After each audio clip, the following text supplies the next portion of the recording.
नमस्कार।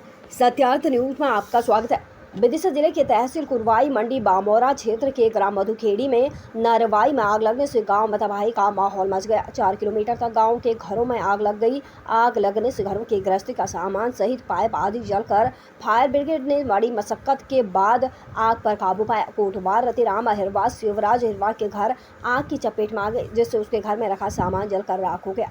बता दें, कलेक्टर के आदेश होने के बाद भी कई जगह नरवाई में आग लगाई जा रही है। कुछ जगह पर तो अधिकारियों ने नरवाई जलाने वालों पर कार्रवाई की है, फिर भी इस तरह की घटनाएं पूरे जिले में कई जगह घटित हो रही हैं। विदिशा से जिला ब्यूरो संजीव शर्मा की रिपोर्ट।